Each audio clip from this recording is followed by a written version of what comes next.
오케이는 오케이. 누가 뭐 한번 해보실 만한 분 없어요? 하나님을 아는 하나님을 아는 것.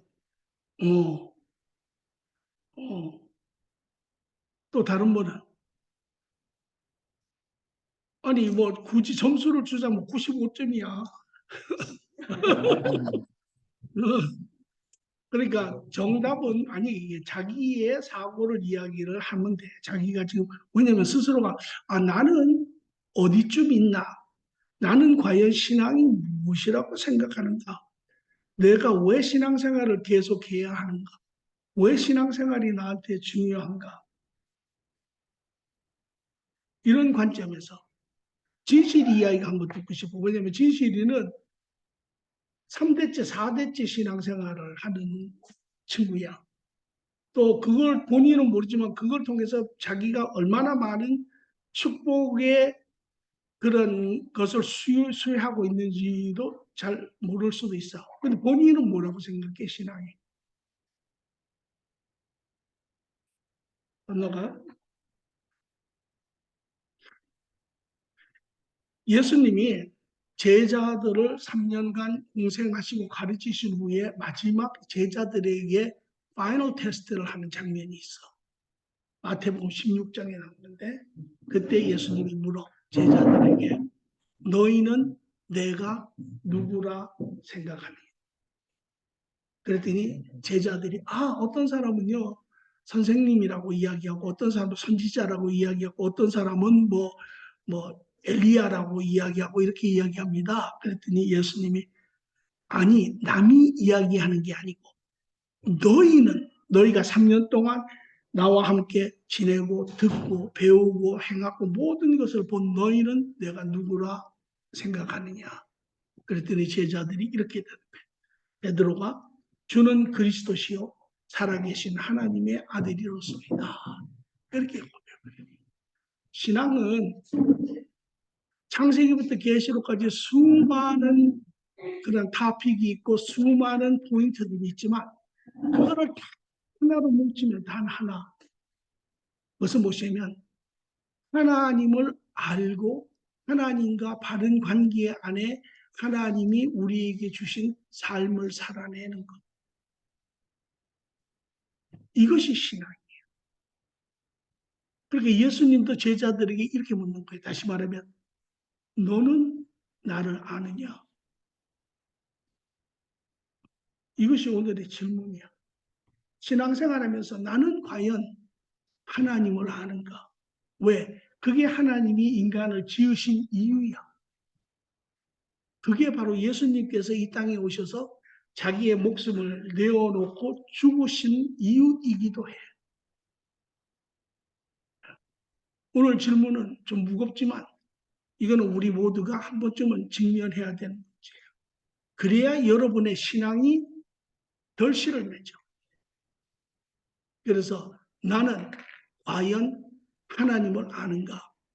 나는 과연 하나님과 인격적인 관계가 있는가?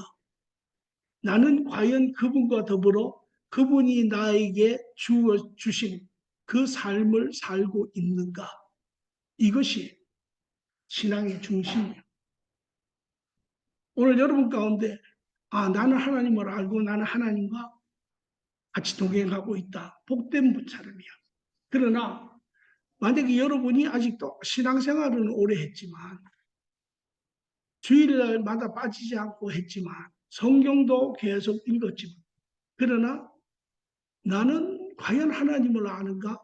또한 하나님이 나에게 주신 그 삶을 나는 살고 있는가? 그분과 함께 라고 하는 질문이 만약에 답이 안 된다면 오늘 우리는 이 자리에서 스탑을 해야 돼요. 그리고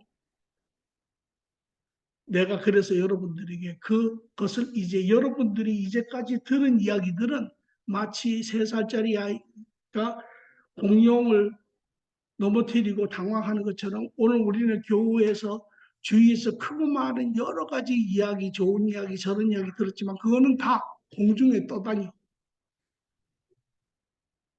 그거는 어떤 것도 제자리에 들어가서 나의 삶의 완전한 그림을 보여주지를 못해. 그래서 오늘 여러분들을 내가 정한 거예요. 내가 하고자 하는 이야기는 절대 여러분들에게 창세기 다음에 나오는 책 이름은 뭡니까? 이런 거 죽었다 깨어나도 안 물어봐. 내가 이야기하는 거는 내 삶을 이야기하는 거예요. 그런데 그 내 삶의 이야기는 여러분의 삶이기도 해요. 이 삶은 우리의 과거, 현재, 미래의 삶에 대한 이야기예요. 현실에 대한 이야기예요. 이 이야기는 여러분들에게 이제까지 신앙생활에서 missing part들을 이제 찾아줄 거예요.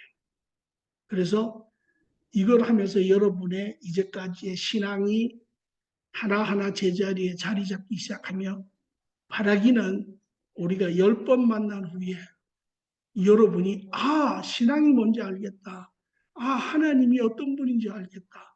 이제 나도 하나님과 교통하며 사는 삶을 살겠다. 이것이 이 10번의 만남의 목적이에요. 내가 올해 70인데 다른 사람들이 다 너무 동안이십니다. 그래. 근데 그게 사실은 좋은 얘기는 아니야. 그런데 인생을 가만히 되돌아보면 첫 40년은 하나님을 30부터 이제 교회를 다니기 시작했는데 첫 30에는 하나님을 전혀 몰랐지. 세상이 보여주는 대로 세상에서 태어나고 세상 사람들이 가는 모든 그 길을 알게 모르게 쫓아가고 지금도 여전히 대부분의 사람들은 태어나서 좋은 학교 가고 좋은 학교 가서 공부 잘하고 공부 잘하면 좋은 대학 가서 좋은 디그리 받고 디그리 받으면 좋은 잡 갖고 좋은 잡 가지면 좋은 결혼 생활하고 이래가지고 참 진급하고 이래가지고 이 땅에서 행복한 삶을 산다. 다들 그런 식으로 살았지. 그럼 어렸지만 내가 기억하는 게 몇 가지가 있는데 그 어린 나이에도 어렸다고 할 수는 없으면 모르지만 난 항상 갈등이 하나가 있었어. 내 마음속에 나를 괴롭히는 생각들이 많았어. 미워하는 생각들, 또 질투하는 생각들,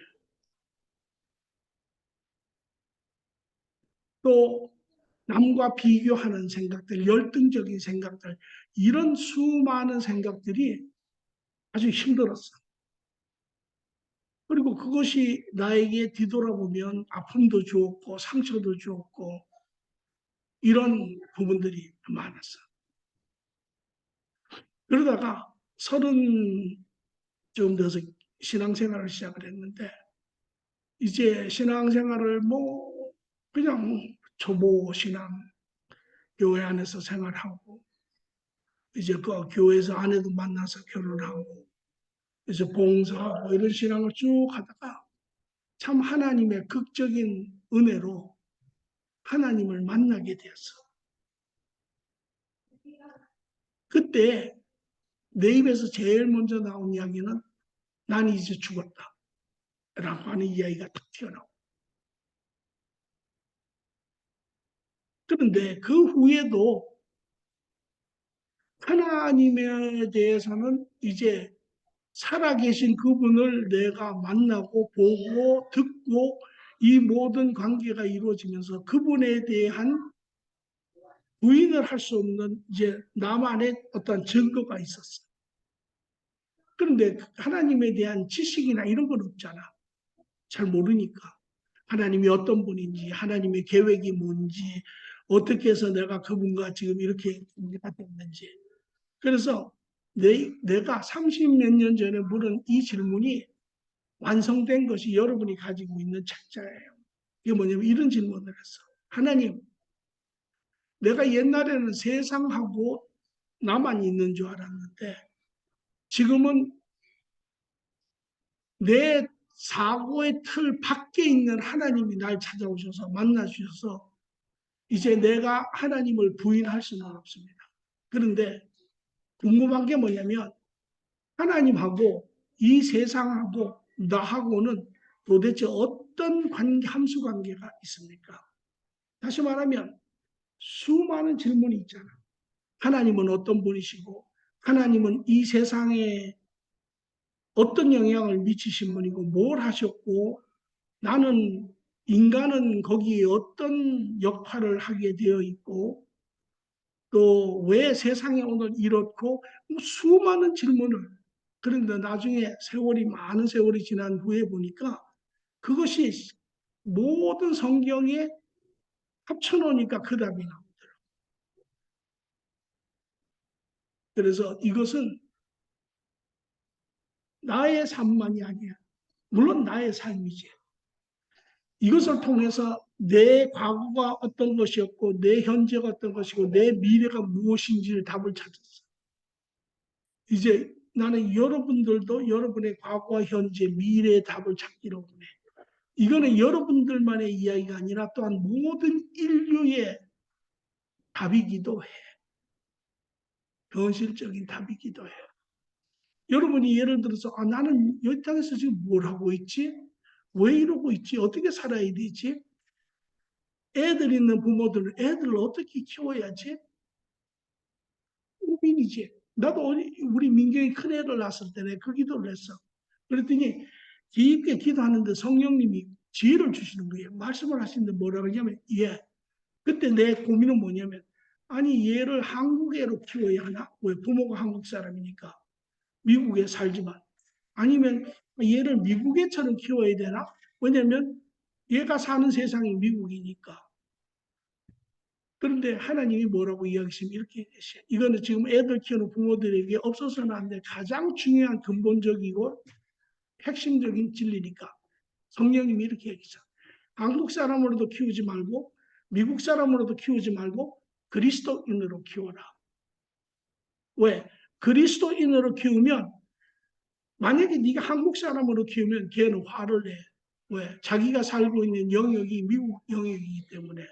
만약에 미국 사람으로 키우면 걔가 화를 내.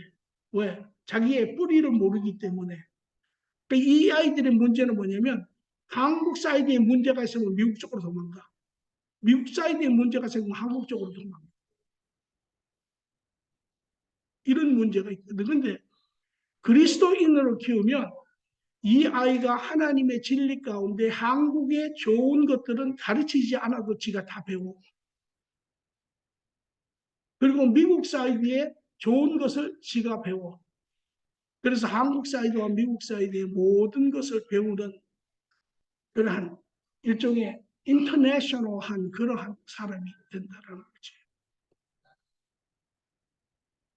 이게 아이를 키워야 되는 거예요. 그렇기 때문에 이제 나는 여러분의 신앙을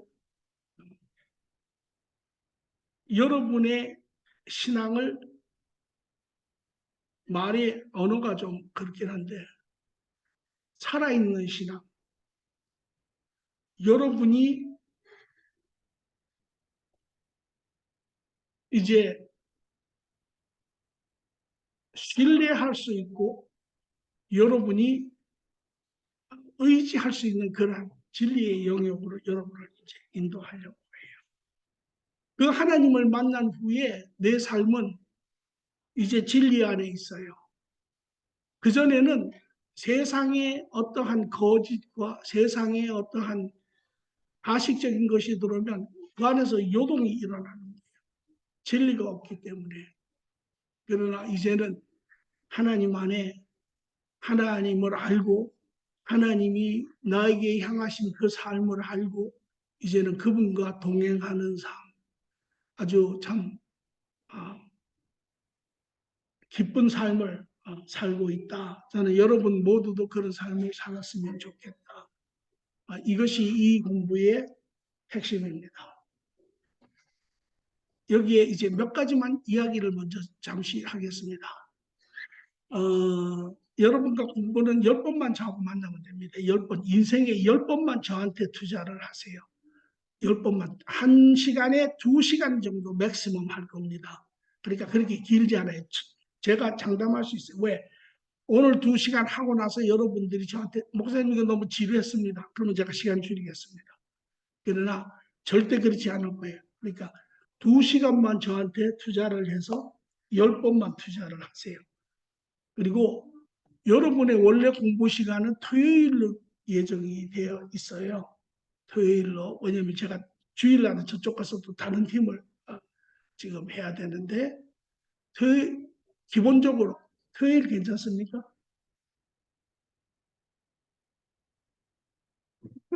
이쪽부터 토요일 괜찮습니까? 아니 일반적인 지금 결정을. 네, 그러니까 다시 재확인하는 거예요. 재확인. 네. 그걸로 가자입니다. 부산 사람이에요. 예, 예, 못 먹어도 고웁니다. 저기는 여기 괜찮습니까? 괜찮습니까? 괜찮습니까? 예, 1차적으로 토요일로 하는 걸로. 이 시간이 괜찮습니까? 아니면 일찍이 낫습니까? 이 시간이 괜찮습니까? 이 시간이 괜찮습니까? 저희 조금 네, 아니 여기서는 다 자유롭게 이야기해줘야 돼요. 저희 집을 가야 되니까 네네. 가면 되시니까 네네. 그다음 음, 또 해야 되니까 음. 조금 10시에 제한테는 조금 늦어서 네. 조금 일찍 하셔도 되는데. 아니 근데 여기가 일찍도 못 한대요. 아니 토요일 괜찮아. 6시. 진짜 6시 돼요? 괜찮아요. 너무 아니 근데 제가 네. 보통 그 딸 게임이 있어가지고 네. 4시면 끝나는데 네. 집에 갔다 오면 살짝 뭐 네. 어쩔 땐 또 빨리 하고 그러니까 그래도 한 6시면 괜찮겠어요? 저희는 뭐 그러니까 최대한 네, 한번 맞춰보시고 또 그때 가서 시간이 조금 또 너무 또 타이트하고 하면 조금씩. 10분만이라도. 그러니까 여기서 6시로 한다니까. 6시에. 예. 그리고 이거는 또 하나 여러분께 부탁은 10번이니까 또 창세기에서부터 계시록까지 전체를 이렇게 해야 되니까 이게 전부 다 연결이 되어 있어요. 그렇게 여러분이 한번 이렇게 빠지면 힘들어요. 그러니까 제가 딱 여러분 인생에 저한테 제가 마지막으로 부탁을 하는 거니까 여러분을 위해서 10번만 투자를 해주세요. 예. 또 그리고 만약에 그럼에도 불구하고 또 일이라는 건 생길 수 있으니까 뭐 닥터장이 뭐 전화가 와가지고 누가 뭐 이빨 때문에 지금 뭐 사안에 중리하면 또 가야 되니까 그럴 경우에는 여러분한테 제가 부탁은 토요일 날 안 되면 주중이라도 어떻게 좀 땡겨서 가능할까? 가급적이면 안 빠지는 거를 원칙으로 한다라는 이야기예요. 가급적이면 힘들 줄 알아요. 왜냐면 애들도 있고 다 이렇게 있으니까 힘들기는 한데, 그러니까 제가 여러분들 드리거는 가급적이면 안 빠지는 게 꼭 바라는 거예요. 그냥 들으면 드세요. 지금 꼭 그러게 했는데 그럼에도 불구하고 이거는 안 빠질 수 없는 그냥 절대절명의 시간이다. 그러면은 제가 녹음을 해서 드리겠습니다. 그런데 이 녹음은 사실은 그렇게 해서 드리려고 하는 건 아니에요. 왜냐면 제가 이 공부를 짧게는 길게는 30년, 짧게는 모르겠어요.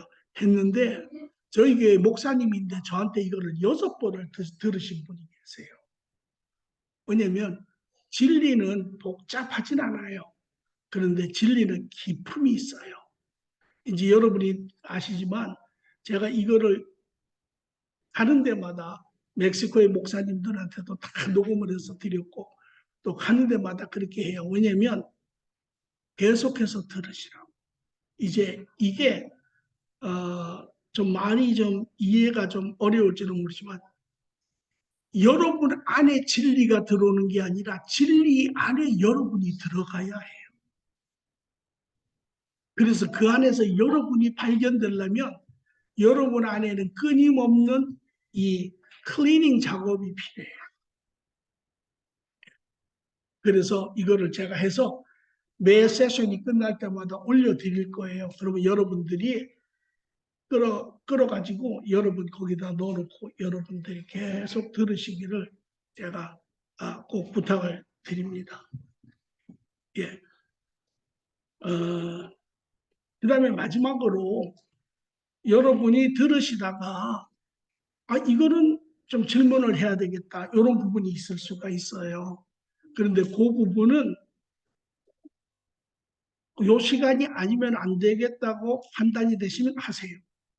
그러나 그렇지 않으면 일단 그 세션이 끝날 때까지 들어보시고 그 후에 그거를 우리가 질문을 하면 아는 그림 안에서 우리가 보다 더 이렇게 자세하게 이야기를 나눌 수 있으니까 중간에 질문이 있으면 거기다가 제가 뒷페이지도 있고 하니까 적어두세요. 적어서 여러분이 질문을 이렇게 적으시면 그걸 가지고 마지막 때 하겠습니다.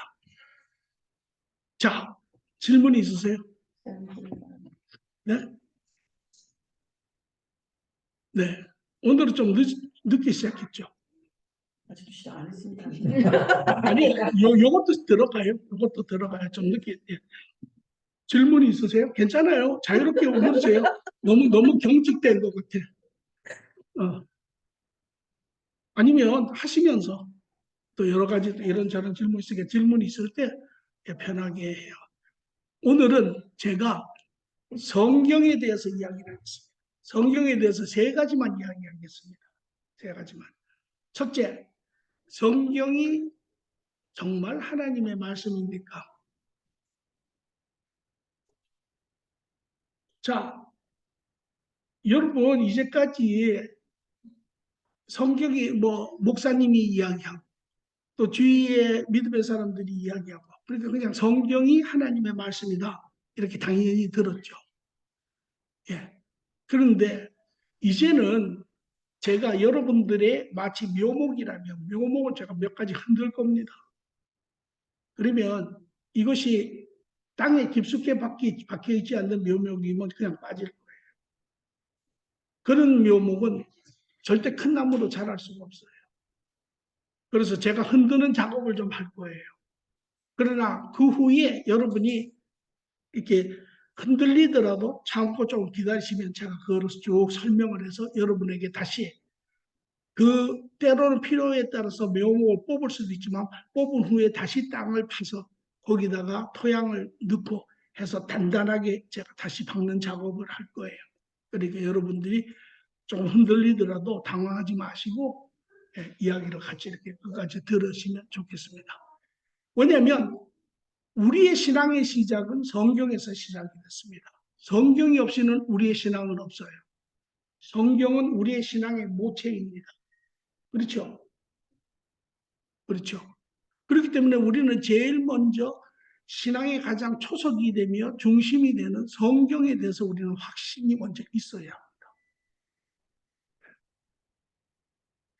여러분 가운데는 제가 읽어보니까 성경은 하나님 말씀이 맞습니다. 이런 분도 있을 수 있고 지금 가만 그 질문을 하니까 진짜 모르겠는데 이런 분도 있을 수 있어요. 예. 그러니까 성경이 하나님의 말씀이라는 것이 확신이 안 생기면 여러분은 흔들립니다. 하나님의 말씀도 신뢰할 수 없습니다. 제가 여러분 아마 특히 그 한국의 남쪽에 살았던 분들이 이런 경험이 꼭 있는데요. 옛날에 저희 친척 중에 꼭 그렇게 한 번씩 이전만 하면 집에 오는 사람이 있어요. 그래가지고는 뭐라 그러냐면 너는 네 엄마가 옛날에 다리 밑에서 주워왔다 이런 이야기를 꼭 해요. 근데 이제 우리 누이가 그때 한 중학교 한 3학년쯤 됐는데 그 그렇죠. 그 아주머니가 와가지고 그 이야기를 한 거예요. 그랬더니 이제 그게 우리 누이한테 꽂힌 거예요. 그러니까 자기 마음속에 나도 주워왔나? 이런 생각이 든 거예요. 그리고 그때서부터 지방에 들어가서 울기 시작하는데 밥도 안 먹고 나오지도 않는 거예요. 그런 사건이 있은 후에 그분이 가고 또 몇 년이 지나서 잊어먹을 만하면 그 사람이 또 와요. 와가지고는 또 똑같은 이야기를 또 해요. 또 우리 누이는 또 자기가 아니라고 막 그러면서 우는 거예요. 누가 뭐라고도 안 했는데. 여러분 그런 경험 있어요 혹시? 있을 수도 있고 없을 수도 있어요. 그런데 그러니까 그 후에 이제 너희가 대학을 들어간 후에 이 사람이 또 왔어. 죽지도 않고. 같은 이야기를 하는 거예요. 몇십 년을 울켜먹는 거예요. 같은 이야기를. 그런데 그때는 희한하게 우리 너희가 전혀 반응을 안 하는 거예요. 희한하다. 그런데 나중에 간 다음에 이야기하는 게 뭐냐면 아니 그거는 거짓말이다라는 거예요. 왜? 자기가 커서 보니까 자기가 자기 엄마하고 똑같이 닮은 거예요. 하는 버릇도 똑같고 생각하는 사고도 비슷하고 뭐 하는 뭐 일을 추진하는 방법도 또 그게 그런 확실한 증거가 자기 안에 들어오니까 그 다음에는 그런 이야기라도 움직이질 않는 거예요. 진리가 여러분 안에 들어오면 확신이 여러분 안에 들어오면 거짓이 흔들지를 못해요. 그러나 여러분 안에 진리에 대한 확신이 자리 잡지를 못하면 거짓이 들어올 때마다 흔들면 여러분은 흔들릴 수 있어요. 그렇기 때문에 가장 기본적인 이야기부터 시작하는 거예요. 성경이 과연 하나님의 말씀일까? 아니 솔직한 얘기를 여러분의 객관적이지. 그렇죠. 객관적인 이야기를 한번 해보세요. 아니 이야기를 해보라고 한다고 해서 하건 안 해도 돼요. 그 소리는 아니니까. 괜히 맨 앞에 계신 분 주눅받지 말고 스스로에게 물어보라는 거지. 그렇죠. 한 번쯤은 꼭 질문해야 되는 질문이에요. 자, 여러분 제가 준 책자에 아주 자세하게 되어 있으니까 여러분들은 그걸 보시고 저를 쫓아오시면 됩니다. 성경은 하나님과 그의 진리를 잃어버린 인간에게 주신 하나님의 말씀입니다. 이게 첫 번째예요. 어떻게 아니냐? 성경의 외적 증거를 먼저 한번 보겠습니다. 외적 증거. 여러분 성경은요 40여 명의 기자, 작자들에 의해서 무려 1400년 정도의 기간 동안 쓰여진 책이 성경입니다. 그러니까 여기 있는 분이 아무도 확인할 수 없죠. 왜? 우리가 그 1400년 전에 산 것도 아니고 우리가 그 작자 옆에서 본 것도 아니고 그러니까 우리가 확신할 수 없잖아요. 그러면 우리가 모릅니까? 자, 보세요. 알 수 있는 방법이 있습니다. 첫째, 구약과 신약. 구약이 39권, 신약이 27권에서 66권으로 되어 있는데요. 구약은 구약의 선지자들이 그 책을 썼습니다. 예를 들어서 모세오경 첫 번째 처음 5권, 뭐 창세기, 출애굽기, 뭐 그다음에 뭐 레위기, 민수기, 뭐 신명기 이 5권은 모세가 썼어요. 모세가 모세의 본 이야기는 출애굽기부터 나오잖아요. 그러니까 출애굽기에서 쓰면서 민수기 또 신명기 이제 마지막에 이제 레위기 신명기 마지막 신명기에는 이제 모세가 죽을 때 이제 모세가 이스라엘 백성들에게 이제 증거하는 이야기들이거든요. 그러니까 이제 그 내용을 모세 때 모세가 썼잖아요. 모세 시대 때 이야기를 자기가 쓴 거 아니에요, 쭉. 그죠? 그러면 그 이야기를 썼을 때 누가 읽었었겠어요? 그 이야기를 쓴 책을 누가 읽었겠습니까? 그 시대의 사람들이 읽었을 거 아니에요. 모세가 썼으니까 이스라엘 사람들이 읽었을 거 아니에요. 그럼 이스라엘 사람들이 뭐라고 이야기합니까? 야 이거 틀렸다. 우리가 광야에서 야 이거 안 했잖아. 만약에 오류가 있었으면 그렇게 했을 거 아니에요. 그죠? 그런데 그 이스라엘 사람들 맞다. 우리가 광야에서 이때 우리 조상이 요셉과 들어가가지고 우리가 나이 드신 분들이 많은 분들이 맞다 우리가 광야에 나서 이때 우리가 고생 무지하게 했지 이때 뱀도 잡아먹고 우리가 그랬지 이때 진짜 고생했네 요새 놈들은 편한 거야 뭐 이래가면서 그 책을 읽었을 거 아니에요. 누가 확증을 했어요? 누가 확증을 했어요? 동시대의 사람이 확증을 한 거예요. 동시대 사람들이 그 시대 사람들이 그렇죠? 맥센스 하죠? 그죠? 맥센스 안 해요? 아니 예를 들어서 글이 지금 있었나요? 제시가 글을 썼어. 우리 애들에 대한 My Children's Diary 이렇게 해가지고 책을 썼어. 남편이 읽어볼 거 아니야. 읽어보는데 아니 이거는 없었던 이야기잖아. 아니 잘못되면 그렇게 이야기할 거 아니에요. 그래 맞아 이건 다 맞는 이야기야. 그때 이랬어. 우리 애들이 이랬지 이랬지. 누가 확인을 해줘요? 남편이 확인을 해주잖아요. 그와 마찬가지로 시대에 각 선지자들이 있었지만 그것을 실질적으로 누가 확인을 해줬냐면 그 시대의 사람들이 다 확증을 한 거예요. 우리는 그 시대에 갈 수 없으니까 확증을 못하죠. 그렇죠? 그리고 신약에 예수님의 제자들이 복음서부터 예수 마태복음, 마가복음, 누가복음, 요한복음 이렇게 해가지고 요한계시록까지 쭉 썼는데 제자들이 썼잖아요. 물론 12 제자도 있지만 간접적인 제자도 있고 그다음에 베드로가 베드로 전후서를 쓰고 그다음에 사도 바울이 사도행전부터 시작해서 로마서 에베소서 갈라디아서 쭉 이렇게 사도 바울이 또 쓰고 그다음에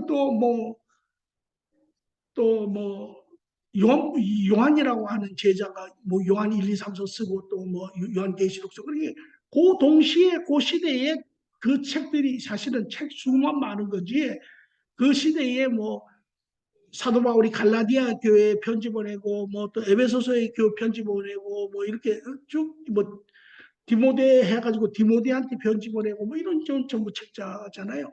그러니까 그 시대의 그 내용을 누가 확인을 하느냐? 그 시대 사람들이 다 확인을 한 거예요. 예. 그 시대 사람들이 이거는 안 맞다. 이거는 말이 안 된다. 이런 거 있으면 그 사람들이 다 지적을 해서 얘기를 했겠죠. 요것이 외적인 우리가 증거다 이렇게 이야기할 수 있어요. 근데 더 근본적인 증거는 여기 있어요. 성경의 내적 증거입니다. 성경은 인간의 역사에 대해서 쓰고 있습니다. 그렇잖아요. 성경이 벌써 창세기가 뭡니까? 창세기 시작에 인간이 이렇게 지어졌느니라. 그죠? 요한계시록은 뭡니까? 인간의 마지막에 인간에게 이런 일이 생기느니라. 그렇잖아요. 그죠? 그래서 이 성경에 5가지 메인 ธี임이 있어요. 주제가 하나가 창조, 하나가 인간의 죄, 여기 다 있습니다. 여기 다 있습니다. 인간의 죄, 그 다음에 인간의 예수 그리스도의 구원, 그 다음에 마지막 심판, 그 다음에 천국의 삶. 이렇게 5개 정도로 우리가 뽑을 수 있어요. 다시 말하면 이렇게 이야기합니다. 제가 성경에서 창세기에서 계시록까지 창조 싹 빼버리고 인간 죄 싹 빼버리고 예수 구원 싹 빼버리고 마지막 심판 때 싹 빼버리고 천국 싹 빼버리면 성경에 뭐가 남을까요? 이런 걸 조금씩 이야기해도 돼요. 아무것도 안 남죠. 아무것도 안 남아요. 아무것도 안 남아요. 성경책 있으면 하나 보여주세요. 성경책 있으면 하나 보여주세요. 네. 내가 보여드릴게요. 내 말이 거짓말인지.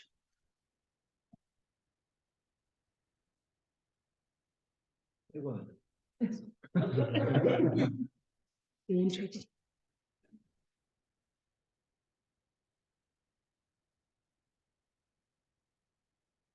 여러분이 아마 깜짝 놀랄걸요?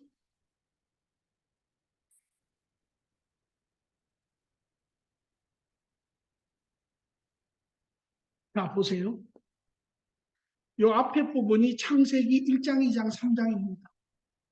요 뒤에 부분이 요한계시록 19장, 20장, 21장, 22장, 이것도 3장이에요. 창조에 대한 이야기가 3장밖에 없습니다. 말세의 마지막 부분이 요 3장밖에 없습니다. 요한계시록. 요게 뭔지 알아요? 나머지 부분이. 창세기 3장의 마지막이 뭡니까? 인간이 죄를 지으며 하나님이 에덴 동산에서 그들을 쫓아냈더라. 그것이에요. 여기서부터 19장이 뭡니까? 19장에 예수께서 재림하시고 돌아오셔서 천년왕국을 이루시는 거예요. 이 모든 것이 죄에 대한 이야기. 이게 다 죄에 대한 이야기. 물론 여기에는 두 줄이 가고 있는데 한 줄은 죄에 대해서 이야기고 한 줄은 구원에 대한 이야기. 여러분 이게 성경이에요. 오늘날 교회의 문제가 뭔지 뭐 압니까? 죄에 대해서 이야기를 안 한다. 예수님이 오신 것은 단 하나의 이유지요. 뭐예요? 인간의 죄를 구하러 오신 거예요. 죄를 모르면 예수님의 은혜를 모릅니다.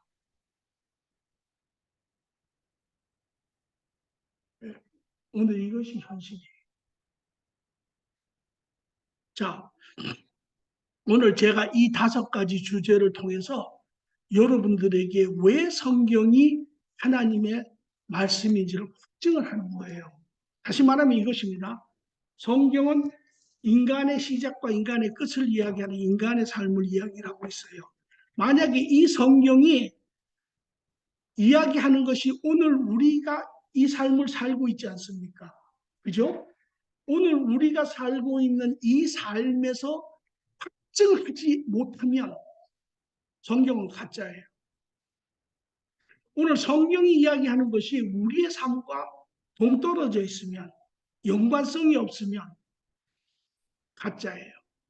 그러나 이 성경이 오늘 여러분과 제가 살고 있는 이 삶, 전체적일 수도 있지만 짧게는 단면적으로는 여러분 한 사람 한 사람의 삶에 대해서 설명을 하면 여러분은 이것이 하나님의 말씀인지를 알아요.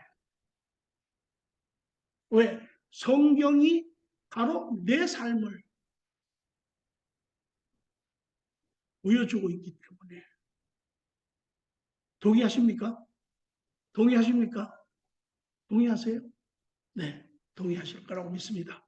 첫째, 창조.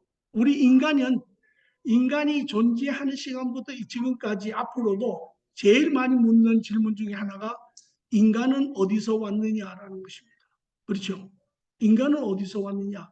애들한테 엄마는 어디서 왔어요? 엄마는 엄마에서. 한참 거슬러 올라가면 인간의 딜레마가 딱 생겨요. 아담까지 가보면 그 다음서부터는 답이 없어요. 그죠? 조상을 들어가면 맨 끝에 가면 답이 없어요. 이것을 인간의 모든 지혜를 짜서 과학자와 생물학자와 사회학자와 모든 사람들이 지혜를 짜서 이 답을 만들어낸 것이 있어요. 이게 세상의 지혜고 세상의 결론입니다. 그게 뭐냐면 진화론이에요. 다들 들어보셨죠? 진화론. 진화론은 뭡니까? 진화론의 내용은 2가지입니다. 첫째, 빅뱅이라는 거죠. 빅뱅. 빅뱅은 뭡니까? 수억 년 전에 이 지구의 한가운데서 폭발이 있었다는 거예요. 뱅 하고 터졌다는 겁니다. 그런데 그때 그 안에서 생명체 하나가 툭 튀어나왔다는 거예요. 왜냐하면 그것이 인간의 지혜로 총망라된 인간의 지혜로 설명할 수 있는 한계점이기 때문에 생명이 거슬러 올라가고 그게 엄마가 어디서 왔느냐의 질문이 아니라 본질적으로는 인간이 어디서 왔느냐, 생명이 어디서 왔느냐 그 질문을 하는 거예요. 더 이상 올라가면 올라갈 데가 없어요. 그러면 이 생명이 어디에서 왔냐라는 것이에요. 그러니까 설명할 길이 없잖아요. 그러니까 인간이 할 수 있는 최고의 설명은 폭발이 일어났고 그 안에서 생명이 하나 툭 발생했다. 그리고 그 생명이 오랜 기간을 거쳐가며 진화하기 시작을 했다. 그래서 여러분들이 잘 아는 것처럼 물고기가 진화해서 원숭이가 되고 원숭이가 진화해서 인간이 되고 이렇게 된 거예요. 얼마 전까지 미국 학교에서도 이 진화론을 가르쳤어요. 이 진화론을. 지금은 안 가르쳐요. 다행스럽게도. 왜? 진화론의 결점이 문제가 된 거예요. 자, 여러분 제가 증명을 합니다. 그러니까 이제 여러분들이 옳고 그른 거는 그냥 남이 이야기해 주는 것이 아니라 여러분 스스로가 진리 안에서 그것을 답을 발견해야 돼요. 진화론, 첫째, 진화론의 문제는 무엇입니까? 진화론이 에볼루션이잖아요. 그러면 물고기가 원숭이가 되고 원숭이가 사람이 됐으면 중간 개체가 있어야 해요. 반은 물고기고 반은 원숭이 개체가 있어요. 반은 원숭이고 반은 인간인 개체가 있어야 돼요. 그 가운데 이거 프로그레시브니까 계속 진전돼 가는 상태니까 여러 종류의 단계의 개체가 있어야 될 거 아니에요. 그 개체가 없어요. 봤어요? 반 물고기고 반 사람인 거 봤어요? 못 봤죠? 못 봤잖아요. 못 봤죠? 그거보다 더 확실한 것은 22세기에 들어오면서 의학이 무지하게 개발이 된 거예요. 과학과 의학이. 그러면서 DNA 테스트를 해본 거예요. DNA 테스트를 해봤더니 우리가 다윈이라고 하는 사람이 종의 기원이라고 하는 책을 썼잖아요. 오래전에 그 스피시, 각 종, 개체를 조사를 해보니까 DNA가 다 달라요. DNA의 구조 자체가 달라요. 그러니까 인간의 DNA와 원숭이의 DNA가 본질적으로 구조 자체가 달라요.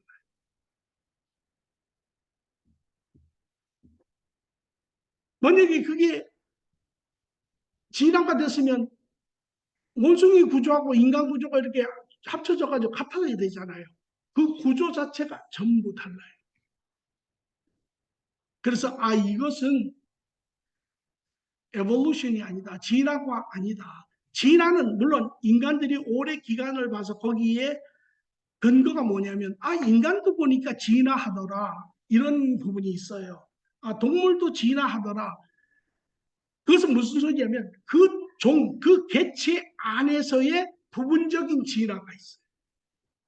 그러니까 점점 나아진다든지 뭐 이런 거 있잖아요. 좀 옛날에 시골에서 깨까만 잡잡한 사람이 서울에서 살다 보니까 얼굴도 하얘지고 뭐 이런 식으로 이렇게 종 안에의 진화는 있지만 그 종의 영역을 넘어선 진화는 없다.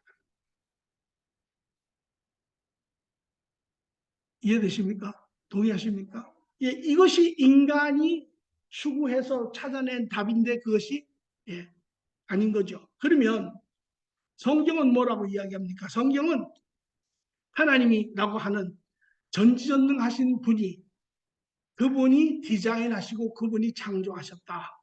그렇게 이야기를 하세요. 예. 자, 우리가 봅니다. 여러분, 이 자연을 한번 보세요. 모든 수많은 갤럭시의 이 위성들이 다 제자리에 자리를 잡고 있어요. 물론 어떤 것은 가끔 이렇게 궤도를 벗어나서 이렇게 충돌도 하지만 그러나 다 그것들이 제자리를 지키고 있고 특히 우리 인간 세계가 살고 있는 이 해와 달과 지구를 가만히 보세요. 놀랍게 이 소위 말하는 공정과 자전이라고 하는 이것을 통해서 이 세 가지가 균형을 가지고 돌고 있습니다. 그러면서 그것을 통해서 이 four season이라고 하는 이 계절이 나타나고 물이 이제 물이 수증기가 되고 그것이 비가 되고 이것에서 내려오고 이것이 아주 자연스럽게 맞춰 있고요. 인간이 지구가 이렇게 있잖아요. 오늘 여러분과 제가 지구의 맨 밑바닥에 있는지 몰라요. 그럼에도 불구하고 떨어지지 않는 것은 중력이라고 하는 것이 그것을 다 잡고 있기 때문에 그렇게 되어 있잖아요.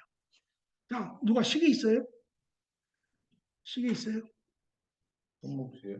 이 시계가요. 자, 제가 여러분께 간단한 질문합니다. 여러분들은 다 한국에서 공부하신 분들은 수학 들은 걸로 잘 하세요.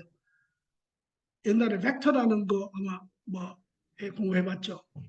시계는 보통 그 안에 부품을 뜯어보면 한 110여 가지의 부품이 있다고 해요. 작은 이런 그 뭐라 그러냐고 테이프 같은 거 이런 것들이 그걸 이제 100가지 제자리에 맞춰 가지고 시계가 돌아갈 때 이제 시계가 되는데 제가 그 110가지의 그거를 여기 봉투 있잖아요. 브라운 백 있잖아요. 거기다 이렇게 제가 집어넣어 가지고 공중에다 막 한 서너 번 돌립니다. 막 여기다가 집어던져서 그 안에서 시계가 탁 튀어나올 확률이 얼마가 있습니까?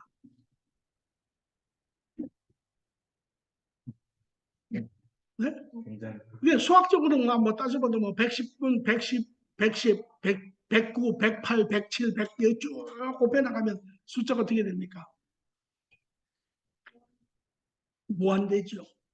불가합니다. 불가합니다.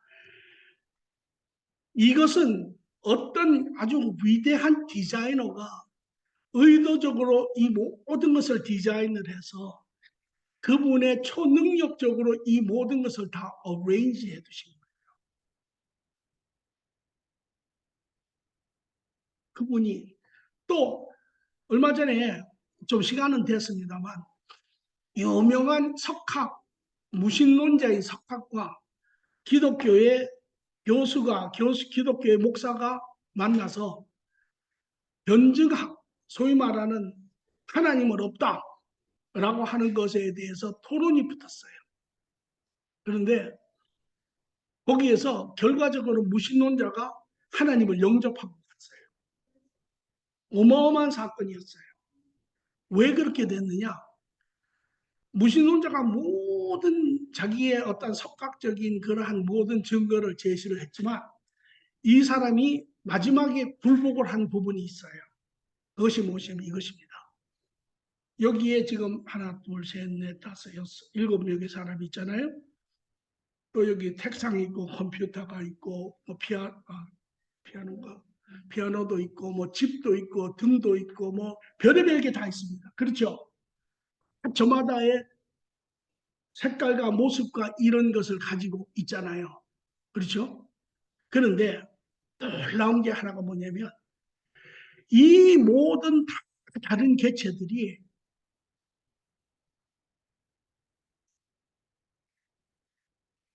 죽는다고 이야기를 할까요?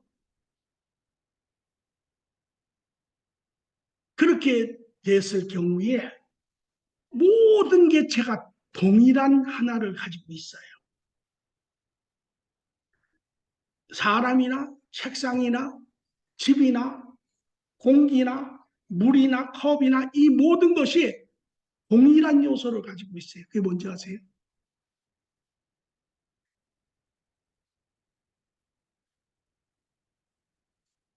여러분, 우리가 죽으면 우리가 썩고 분해가 되잖아요. 그죠? 뭐 예를 들어서 이 책상도 분해가 되잖아요. 그죠? 뭐 다 분해가 되죠. 그러면 분해가 되면 뭐가 될 것 같아요?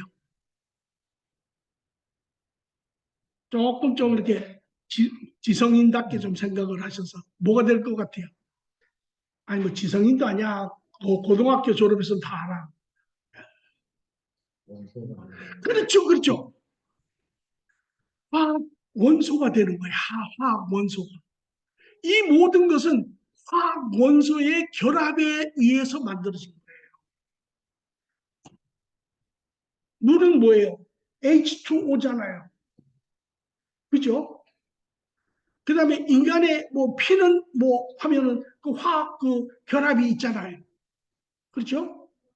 모든 것이, 그러니까 이건 무슨 얘기냐면 하나님이 세상을 지으실 때 그 온전하신 분이 화학 원소를 먼저 딱 지으시는 거예요. 그게 뭐 몇 가지, 52개? 몇 가지 그 뭐 있잖아요. 뭐 고등학교 가면 뭐 이렇게 차트 해가지고 이렇게 뭐 H, 뭐 O, 뭐 C 뭐 이래가지고 외우는 거 있잖아요. 예. 여러분 다 해봤잖아요. 그것을 어떻게 배합을 하느냐에 따라서 집이 생기기도 하고 공기가 생기기도 하고 물도 생기기도 하고 사람이 생기기도 하고 다 이렇게 되는 거예요. 여기에 그 사람이 끼어졌어요.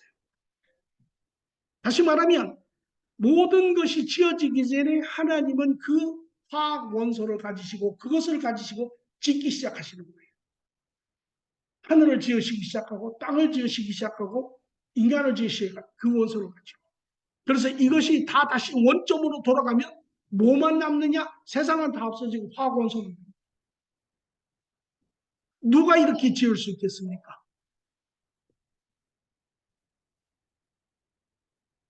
위대한 그 어떤 이가.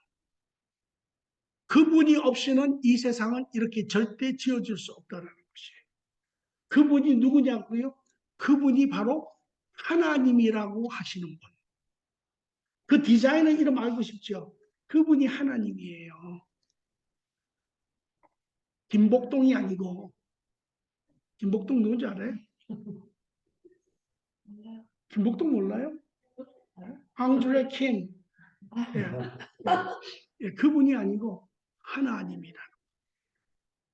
그분이 이 모든 것을 지으시고 디자인하시고 계획하셔서 화학 원소를 가지고 이 모든 것을 짓기 시작하신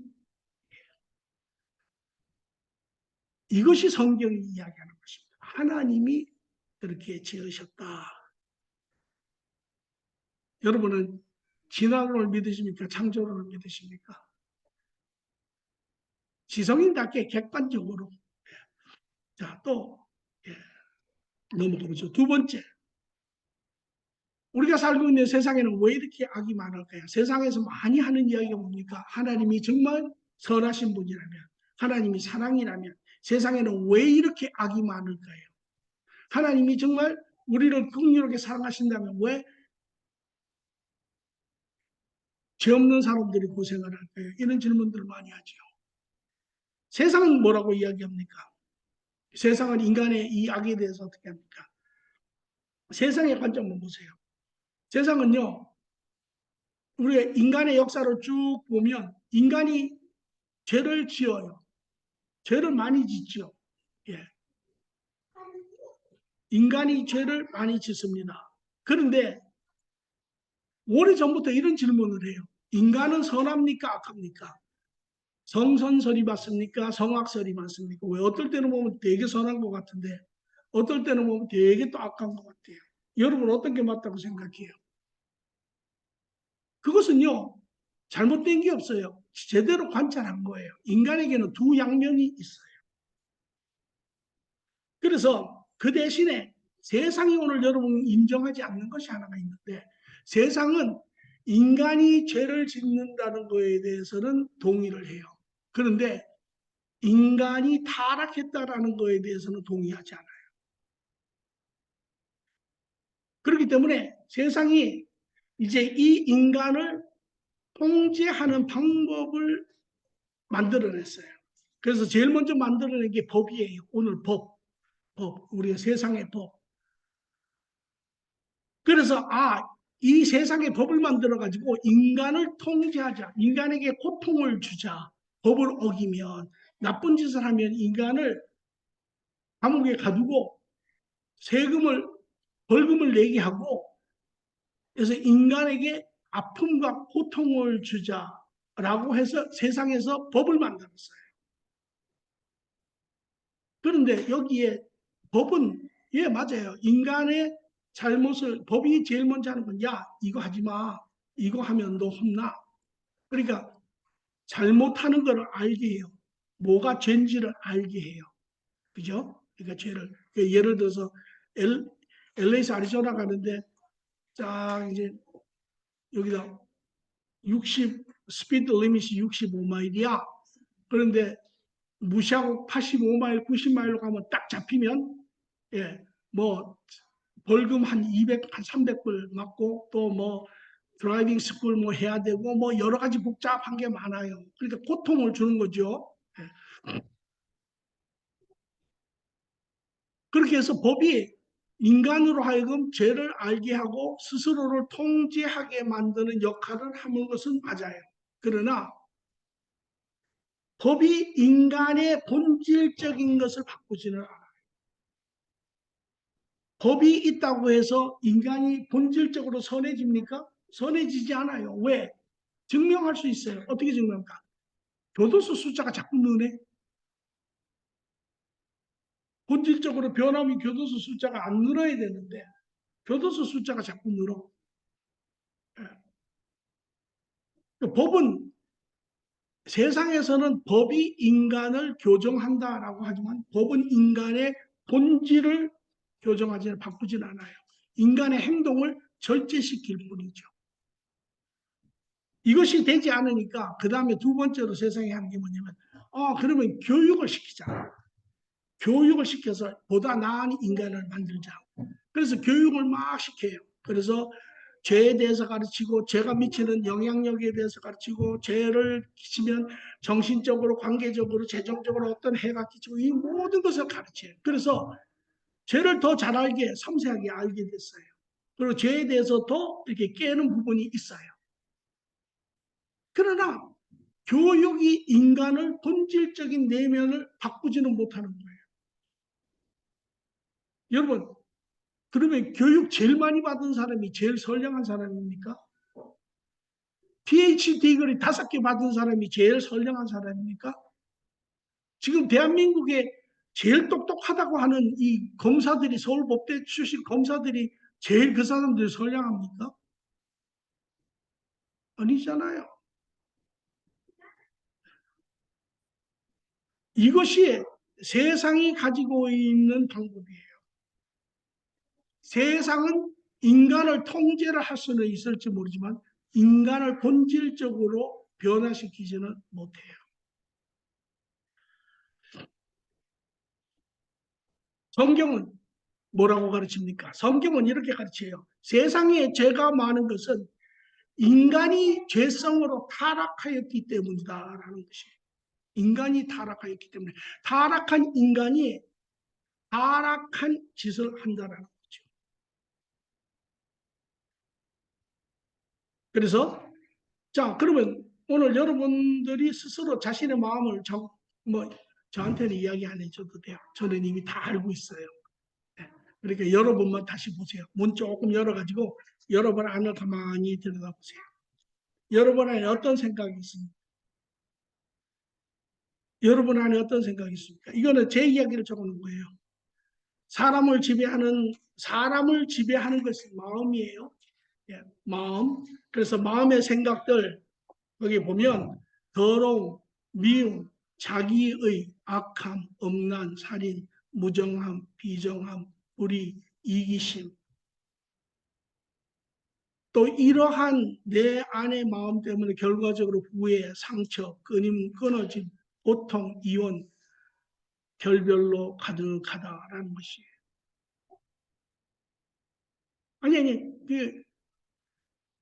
여러분 마음을 보시고 동의하시면 여러분이 확인하시는 거예요. 저는 이미 확인했어요. 저는 이미 내 마음 안에서 성경이 이야기하는 대로 내 마음 안에 보고 나는 확인을 했어요. 여러분은 확인하십니까? 여러분 마음 안에 여러분의 마음의 상태가 우리는요 지정의가 하나로 되어 있죠. 그래서 머리에서 생각을 모으고 마음에서 결정을 하고 몸에서 행동을 합니다. 그렇죠? 닥터장이 늦게 집에 왔어요. 하루 종일 바쁜 하루를 했어요. 점심도 제대로 못 먹었어요. 집에 문 열고 딱 들어오는데 애들 자는데 뭐라고 마음에 새기죠? 배고파. 그러면 그 다음 순간에 뭐 해요? 냉장고 앞에 가서 서 있는 거예요. 왜? 마음이 배고프다고 하니까 몸이 움직이는 거예요. 이것이 우리 인간의 모습이에요. 여러분 야고보서에 보면 야고보서에 2장에서부터 보면 인간의 말에 완전한 자가 모든 행위에 완전한 자다 그런 부분이 있죠. 그러면서 입에 재갈을 물려서 말을 완전하게 하는 자. 그런데 이 말은 우리가 절대 여러분이 아무리 입을 하고 24시간 다녀도 어느 한순간에 돼서 누가 훅 찔러버리면 그 안에 묵다 쏟아져 나와요. 아마 여러분도 경험해 본 적이 있을 거예요. 말은 조절이 안 돼요. 왜 그런 줄 아세요? 여러분 말을 조절하고 입을 잘 다스리려고 한다고 해서 그게 되는 게 아니에요. 왜? 마음을 다스려야 되는 거예요. 입은 마음의 창이에요. 그러므로 입에서 나오는 모든 말은 마음의 상태예요. 그러므로 마음을 새롭게 깨끗하게 하지 않으면 그 마음에 있는 모든 것이 입을 통해서 쏟아지기 때문에 그와 마찬가지로 우리의 모든 행위는 그것이 말이든 행동이든 모든 것은 우리의 마음의 상태를 나타내는 거예요. 어떤 사람은 입만 열면 욕해. 그 사람은 마음이 더러운 사람이에요. 어떤 사람은 입만 열면 음담패설을 해. 그 사람은 마음이 더러운 사람이에요. 어떤 사람은 입만 열면 남을 정죄해. 그 사람은 굉장히 인시큐어한 사람. 아니야. 그 사람은 굉장히 자기 자신에 대해서 상처가 많은 사람이에요. 어떤 사람은 입만 열면 자기 자랑을 해요. 그 사람은 마음에 열등감이 있는 사람. 이것이 마음의 상태가 입으로 나오는 것이에요. 그러므로 오늘 여러분의 삶에 있어서 크고 작은 많은 일들을 여러분 보세요. 그것이 부부관계든 친구관계든 상사관계든 자녀관계든 여러분이 보시면 여러분들이 실망하는 부분이 있어요. 이건 내가 왜 이랬지? 여러분의 행동은 여러분의 마음의 상태의 결과예요.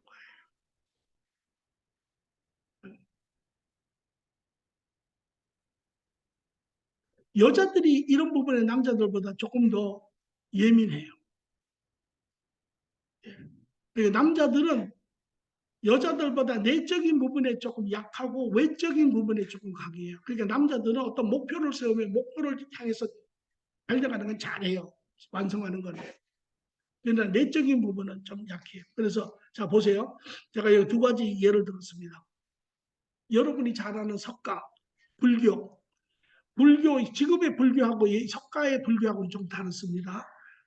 이거는 우리가 부디즘이라고 이야기하잖아요. 옛날에 석가는 부디즘이 이즘이에요. 이거는 어떠한 철학적인 그런 개념이고 지금의 부디즘은 religion의 개념이니까 그것은 지금의 불교는 석가가 죽은 후에 석가는 영적인 영역을 타치하지 않았어요. 그런데 석가가 죽은 후에 석가는 하나의 철학자로서 영역을 타치했지만 석가가 죽은 후에 제자들이 보니까 이게 이쪽도 아니고 저쪽도 아니고 이러다가는 석가가 죽고 나니까 이게 자멸하게 생겼고 이러니까 그때 힌두이즘이라고 하는 힌두교의 영적인 영역을 접목을 시켜가지고 만든 것이 오늘날의 부디즘이에요. 그래서 불교에 가면 거기에 뭐 윤회설도 있고 뭐 여러 가지 뭐 이런 것이 그 지금의 이야기. 그러나 원래 불교 석가 때는 그런 이야기 아니에요. 석가가 뭐라고 이야기합니까? 여러분 이야기 뭐 아마 대충 아실 거예요. 이 사람이 세상을 보았죠. 세상을 보면서 한탄을 했습니다. 왜 세상 사람들은 저렇게 힘들게 살까? 왜 인간은 희노애락을 겪으면서 살 수밖에 없을까? 왜 인간은 좀 더 행복하게 살 수 없을까? 그리고 그 사람이 가만히 보리수 밑에서 묵상을 하면서 삶을 관찰하면서 느낀 게 뭐냐면 이걸 느낀 거예요. 인간의 마음 안에는 108개의 번뇌가 있다. 번뇌가. 미워하는 마음, 슬퍼하는 마음, 도둑질하고 싶은 마음, 음란하고 싶은 마음. 이런 인간을 괴롭히는 108가지의 번뇌가 있다. 그런데 이 사람이 뭐라고 이야기하냐면 이것이 어디서 오고 왜 생기고 어떻게 하는지는 모르겠는데 분명한 것은 이 108 번뇌를 없앨 수만 있다면 무하면 없을 무자 무하면 그 다음에 해탈 닐바나로 갈 수 있다. 해탈하는 삶을 살 수 있다. 이게 석가가 이야기한 거예요. 인간의 삶을 정직하게 신실하게 바르게 바라보고 깊이 깨달은 이 사람은 사실은 기독교로 선지자적인 그런 아주 지혜로운 사람이에요. 그게 우리 인간입니다. 또 하나 제가 예를 들게요. 한 절에 어려서부터 동자승으로 들어온 청년이 하나 있었어요. 한 17살, 18살쯤 됐어요. 그 절에서 어려서부터 자라고 주지승의 그런 가르침 가운데 자라서 이제 좋은 이제 스님이 되려고 했죠. 그런데 이제 봄이 되다 보니까 뭐 이런 행사 저런 행사도 많고 이제 뭐 세상에서 이제 많은 이제 사람들이 와서 이렇게 동참하고 이렇게 했을 거 아니에요. 그런데 어느 날 갑자기 주지승이 그 청년 중이 사는 그 방을 지나가다가 그 안에서 시름소리를 듣는 거예요. 그래서 뭔가 그러고 가만히 들여다봤어요. 그랬더니 이 청년이 청년도 아니지. 촛불에다가 자기 손가락을 대고 지지고 있는 거예요. 그러니까 그게 얼마나 고통스럽겠어. 이렇게 자기도 모르는 사이에 신음소리가 나는 거예요. 그래서 주치성이 들어가서 걔를 끌고 왜 그러냐? 왜 그러냐? 물었더니 이 아이가 하는 말이 스님, 내가 어렸을 때 여기서 자랐고 스님이 항상 가르친 게 마음을 정결하라고 했고 그런데 어느 순간부터 여기에 오는 여자, 젊은 애들을 보는데 내 마음 안에서 걷잡을 수 없는 음란의 마음이 일어납니다. 너무 괴롭습니다. 그래서 어떻게 하면 그거를 없앨 수 있을까? 그래서 내 육신의 고통을 주고 있습니다. 예. 여러분, 그게 우리 마음 아니에요?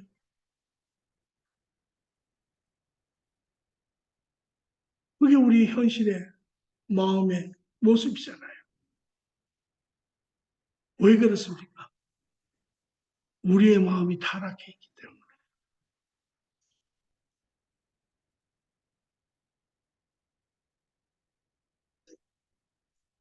오늘 이 세상의 모든 악은 우리가 타락하여서 말로, 말의 폭력으로, 말의 칼로, 행동으로, 욕심으로 그 모든 것이 표현되잖아요. 네, 이것이 바로 성경이 우리에게 이야기하는 것입니다. 아까 본 것처럼 오늘 인간의 모든 죄는 인간의 타락으로부터 시작된 것입니다. 그래서 야고보서는 이렇게 이야기합니다. 야, 하나님이 악으로 너희를 시험한다 하지 마라. 하나님은 악의 시험을 받지도 아니하시거니와 하나님은 악으로 너희를 시험하시지도 아니하시느니라.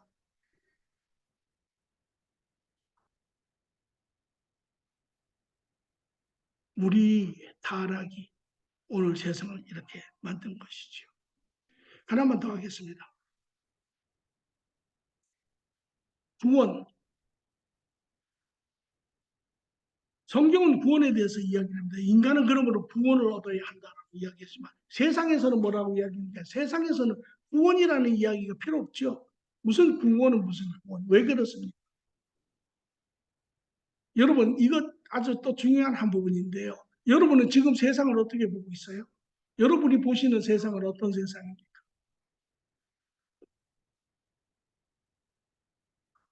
여러분은 세상이 참 아름답다. 세상이 좋다. 우리는요, 그 환상 가운데 살고 있어요. 오늘 이것이 인간이 만들어낸 환상이고 우리 모두는 그 환상 가운데 세상의 원래의 모습을 외면한 채 살고 있습니다.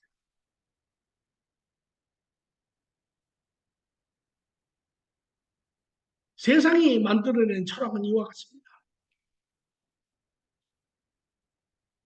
인간이 죄를 짓고 하나님을 잃어버리는 후에 인간은 이 세상 안에 갇혔습니다. 그러므로 보이는 세상이 모든 것이죠.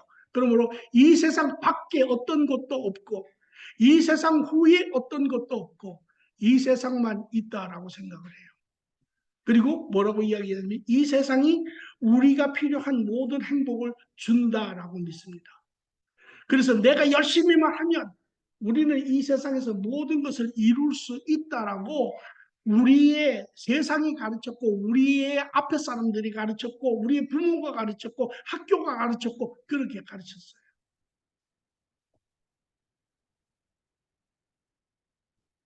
그러면서 정리를 하는 겁니다. 이 세상은 우리가 필요한 모든 것을 주고 우리는 한 세상 사는 동안 잘 살아야 한다.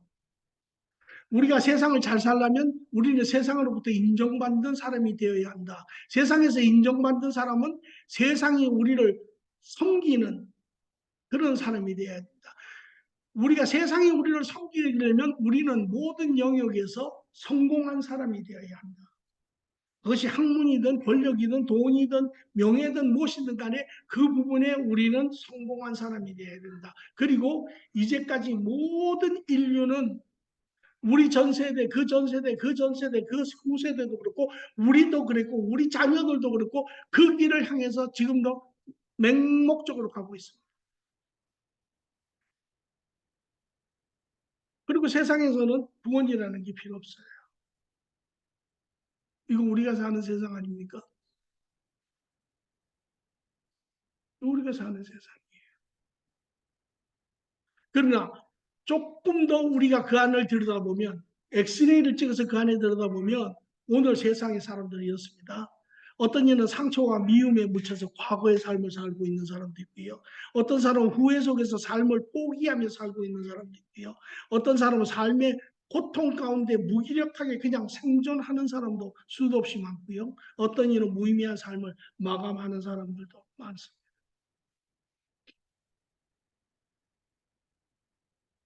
여기 지금 여러분 아직 50 안 됐죠?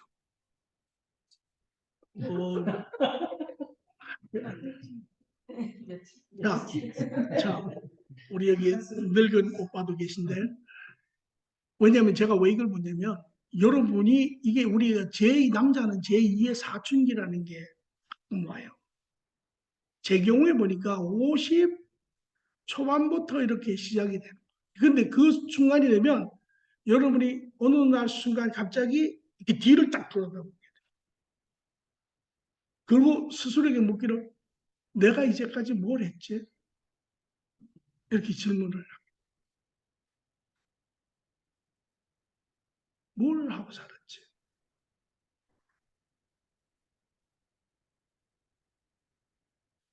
엄청나게 바쁘게 살았는데, 물론 뭐 자기의 이제 위로로 가정을 위해서, 아내를 위해서, 자녀를 위해서 내가 이렇게 살아. 이게 뭐 우리가 살아야 될 의무가 아닌가 이렇게 산다. 그런데요, 어느 양로원에서 설문조사를 했어요. 죽기 일보 직전에 있는 사람들, 또 아니면 사형 선고를 받은 사람. 그 사람들이 세 가지를 공통점으로 이야기를 하는 거예요. 죽음을 남겨놓고 뭐라고 하냐면, 첫째, 나를 위해서 좀 더 잘 살 걸.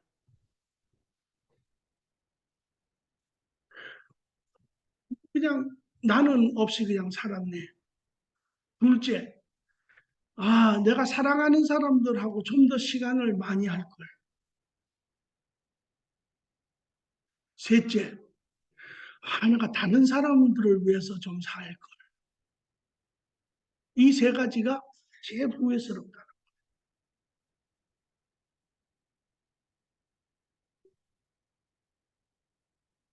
오늘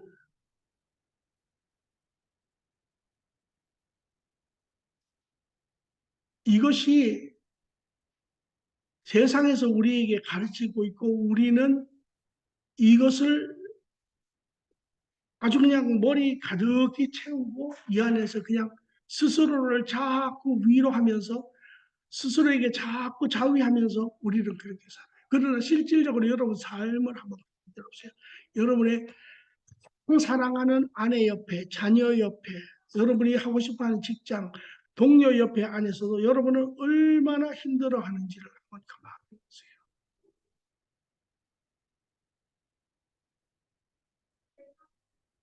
여러분이 가장 여러분을 괴롭히는 건 세상이 아닙니다. 제도가 아니에요. 여러분의 부인도 아니에요. 여러분을 가장 괴롭히는 것은 여러분의 자신이, 여러분 내면의 마음이에요. 여러분 내면 안에 평안함이 있습니까? 여러분 내면 안은 항상 그냥 폭풍속이죠. 폭풍속.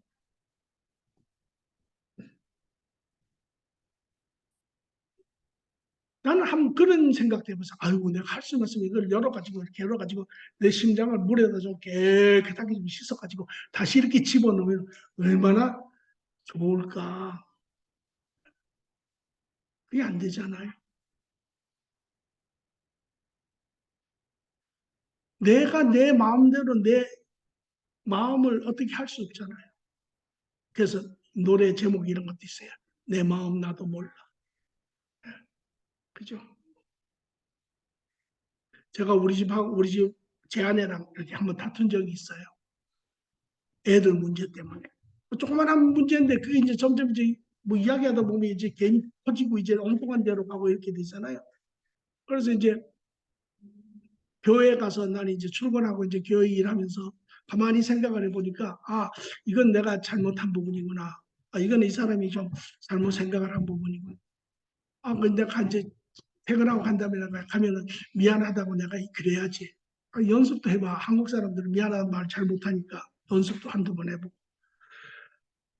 또 이 사람도 아마 똑같이 그랬을 거예요. 집에서 이렇게 생각해보고, 이거는 또 아닌 것 같고, 이거는 맞는 것 같고, 이렇게 뭐 또, 그런데 집에 도착을 했어요. 문을 열고 들어가. 아내가 나와.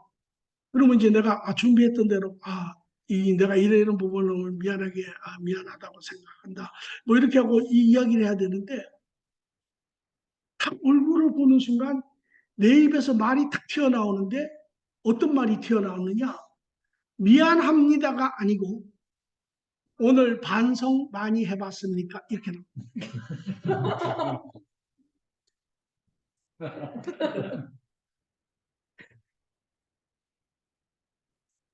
왜 그 말이 어디서 나왔을까요? 나는 연습해 본 적도 없어요. 그런데 내 마음에서 툭 튀어나온 거예요. 왜?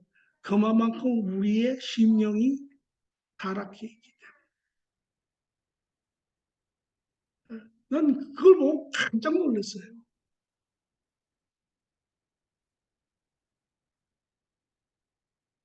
성경은 우리에게 말하기를 인간이 죄로 인하여 타락하고 그러므로 하나님의 구원은 여기 보면 모든 인간은 죄에 갇혀 고통 속에 살고 있고 하나님은 타락한 자녀들을 포기하실 수 없을수에 인간에게 두 번째 기회를 주시고 예수님이 우리의 죄를 사하심으로 하나님과 인간 사이에 막힌 탐을 허무시고 하나님의 영이 오셔서 죄로부터 자유로운 새 마음을 지어주심으로 인하여 우리가 새롭게 살 수 있다는 거예요.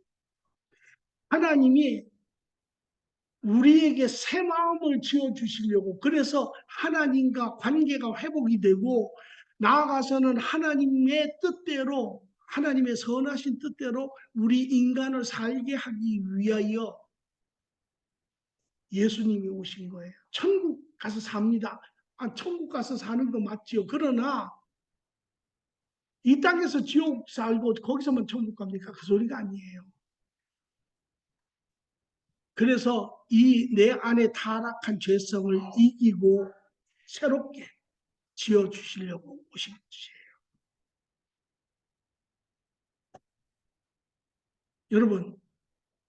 여러분 마음을 바라보시고 성경이 이야기하는 것처럼 아까 여기서 본 것처럼 나머지 6장 빼놓고는 다 죄에 대한 이야기예요. 여러분 남의 이야기는 필요 없습니다. 이제 여러분의 내면을 보세요. 여러분의 삶의 증인입니다. 여러분이 확인을 하셔야 돼요. 왜? 여러분의 삶이니까. 여러분의 내면 안에 타락한 자신의 모습을 확인하십니까?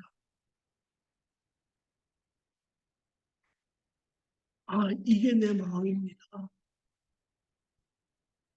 이게. 우리는요, 이거를 자꾸 다른 방법에서 갖다 고치려고 그래요. 제가 아들에게 제 결혼 이제 뭐 우리 늙어서 필요도 없으니까 아이들에게 이제 하나씩 이제 옛날에 우리가 추억이 있는 부분들을 이렇게 넘겨줘요. 그래서 제가 이제 결혼 때 받은 시계를 우리 아들에게 넘겨줬어요. 근데 아들이 며칠 후에 나한테 전화가 왔어요. 아빠, 준 시계가 너무 오래돼가지고 그 시계를 좀 고쳐야 되겠는데 900불이 든다라는 거예요. 그래서 날더러 900불을 달라는 거예요. 그래서 내가 기도 안 찼지만 그래서 내가 이제 먼저 물었어. 아니 거기 시계점에 갖다 주면 그거 클리닝 하는데 그게 무슨 900불이 드냐? 그랬더니 걔 이야기가 아니라는 거예요. 시계를 만든 데 갖다 줘야 된다는 거예요. 그런데 그 시계를 만든 데 갖다 줘서 전화를 해보니까 900불을 달랜다는 거야. 내가 900불을 못 줬지만 깨달은 게 하나 있어요. 맞다. 시계를 누가 제일 잘 고치느냐? 시계를 만든 사람이 제일 잘 고칠 거 아니에요. 그러면 인간에게 문제가 생기면 누가 인간을 제일 잘 고치겠어요? 인간을 지으시니까 제일 잘 고칠 거 아니에요. 인간을 지으시니까.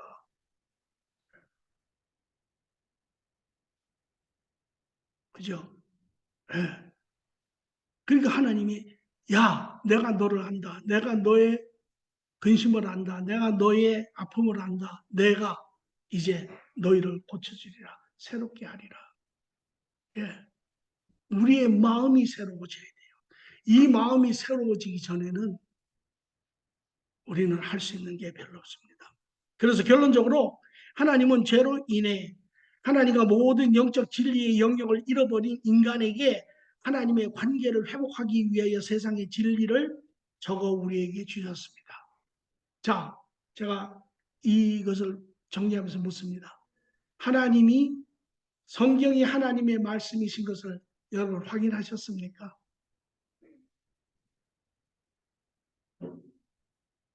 이때는 좀 반응을 보이셔도 괜찮아요. 네, 이때는. 네.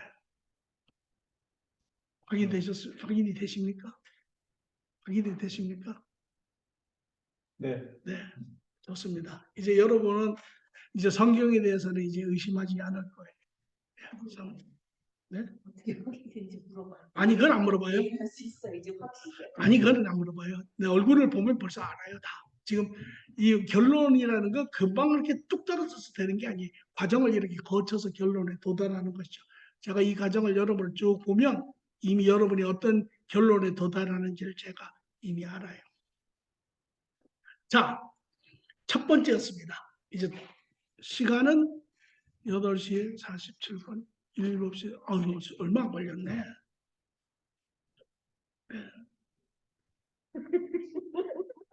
너무 빨리 한 거. 아니에요. 몇 시까지는 없어요. 빨리 끝나면 빨리 끝나는 거예요. 두 번째, 이제 성경에 대해서 여러분들이 확인이 되었습니다. 맞다. 성경은 인간의 모든 삶을 이야기한다. 그 삶 안에 있는 나의 모든 삶을 내가 비추어 보았을 때 성경은 나에 대한 삶을 정당하게, 정확하게, 거짓 없이, 꾸밈 없이 이야기하고 있다라는 것을 여러분이 확인했어요. 둘째, 그 다음에 여러분 성경을 이제 보는데 여러분이 성경을 읽으실 때마다 여러분 이런 이야기 많이 들었죠. 성경 안에 살아야 한다. 여러분 목사님들도 아마 이런 이야기를 하셨을 거예요. 성경 안에 살아야 한다. 여러분 어떻게 하는 게 성경 안에 사는 것입니까? 혹시 아세요? 어떻게 하는 것이 성경 안에 사는 것입니까? 그러니까 뭐 성경을 많이 읽는 거 일단은 말씀이 또 성경의 말씀대로 사는 거 오케이. 자, 제가 이런 얘기 두 번째 이렇게 합니다. 성경은 원본이 아니고 사본입니다. 처음 들어보죠? 자, 다시 이야기합니다. 성경은 원본이 아니고 사본입니다. 아니, 거기다 이단이라고 적지 마세요. 자, 다시 성경은 원본이 아니고 사본입니다. 왜? 자, 여러분들의 그 상상력을 좀 이용을 해보세요. 성경은 원본이 아니고 사본입니다. 어떤 분이 이런 이야기를 하세요. 주일날 성경을 들고 교회에 가서 예배를 드리면 성경을 읽고 할 때는 자기가 크리스찬 같다는 거예요. 그런데 주중에 나가가지고 회사 일하고 막 사람들과 섞이고 그러면 신앙은 다 없어지고 자기가 세상 가운데 세상 사람들 하나가 되어서 그렇게 산다는. 만약에 그 사람이 성경 안에 산다면 아마 그렇지 않을 거라고 생각을 해요. 어떻게 하는 것이 성경 안에 사느냐? 그러면 여러분이 이걸 아셔야 해요. 성경은 원본이 아니고 사본입니다. 그러면 원본을 찾으면 돼요. 원본의 성경의 원본이 무엇입니까?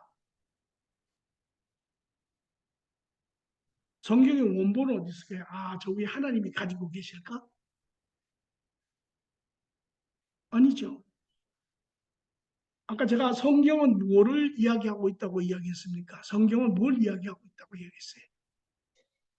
또 포괄적으로 전체적으로 인간의 삶, 그죠? 시작에서부터 끝까지. 그러면 인간의 삶이 어디에 있습니까?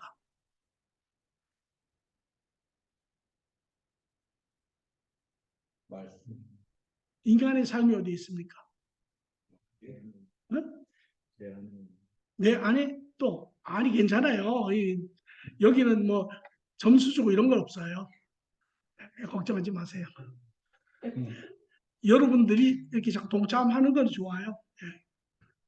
자 보세요. 자 제가 묻습니다. 창세기에 하나님이 태초에 하늘과 땅을 지으셨다 했어요. 그죠? 어디에 있습니까?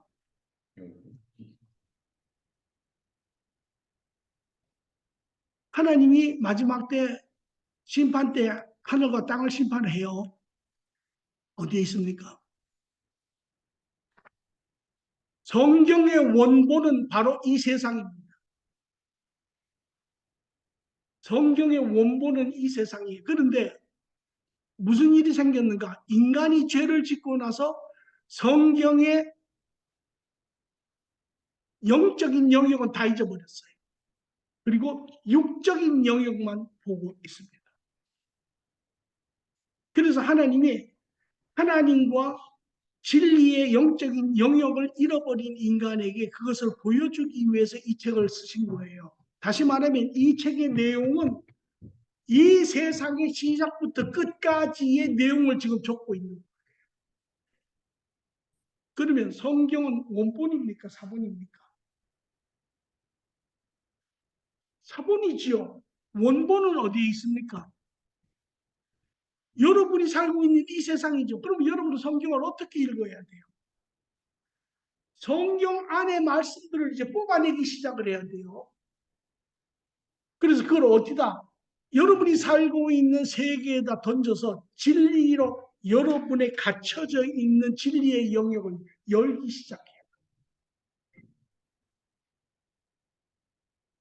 성경은 이 안에 책 안에 갇혀져 있는 글이 아니에요. 성경의 말씀은 원본이 현실이고 원본의 말씀들은 살아서 움직이고 있는 말씀이에요.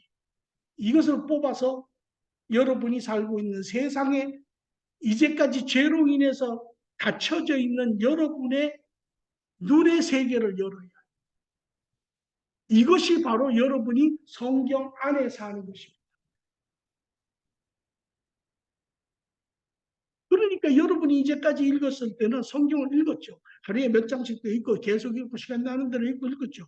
그러나 그 말은 그 불행스럽게도 대부분의 여러분들이 읽은 말들은 이 책 안에 그대로 잠겨 있어요.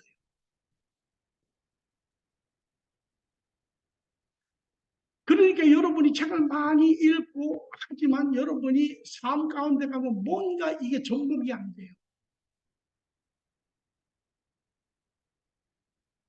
여러분이 살고 있는 이 세계가 성경이고 이제 여러분이 이것을 통해서 하나님이 태초에 만물을 지으셨구나.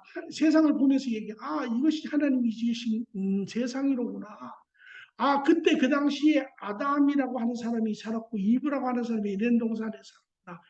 이제 이 우리의 인간의 역사, 우리의 역사들을 이제 찾아가는 거예요. 그래서 제가 거기 있습니다.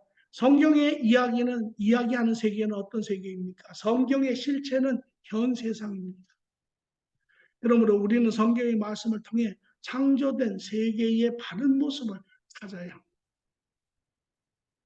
이제 여러분 인간들이 하나님을 잃어버리고 영의 세계를 잃어버리고 육의 세계에 갇히고 죄에 갇혀 만든 인간들의 제한적이고 부분적이고 재성적인 이 철학을 쫓아갈 것이 아니라 이제 하나님 안에 바른 진리의 세계를 여러분이 열어야 해요.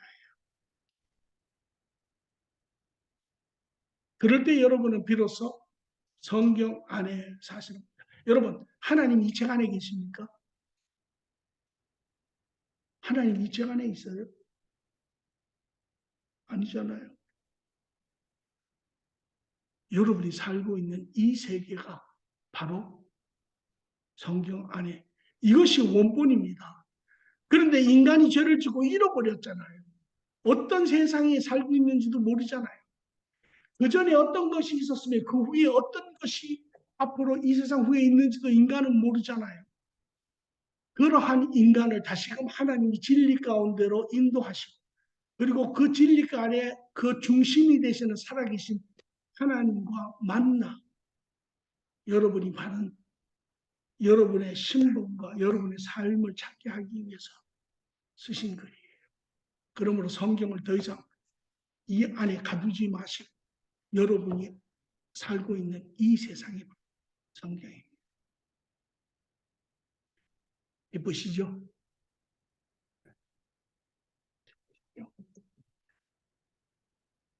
진리는 이런 것이에요. 그 다음에 세 번째죠. 이제 마지막입니다. 성경은 여러분 이거 읽을 때 성경은 1차원적으로 읽으면 안 돼요. 1차원적으로 읽으면 역사책을 읽게 되는 것입니다. 아, 시기적으로 이렇게 했구나. 아, 아브라함이 있었구나. 아, 이삭이 있었구나. 아, 야곱이 있고 요셉이 있었구나. 그러면 그 다음에는 so what? 그러면 이스라엘 역사만 쭉 읽다 끝나는 거예요. 아, 이런 사람이 이렇게 했구나, 이렇게 했구나, 이렇게. 성경은 원래 그렇게 쓰여지지 않았어요. 성경을 다시 보세요. 성경은 3차원적으로 읽어야 돼요. 3차원적인 건 뭐냐면 하나님과 인간의 관계 안에서 읽어야 해요. 하나님이 창조하시고 하나님과 아담이 관계하기 시작. 아담 어디 있느냐? 예, 제가 여기 있습니다. 오늘은 뭐 하냐?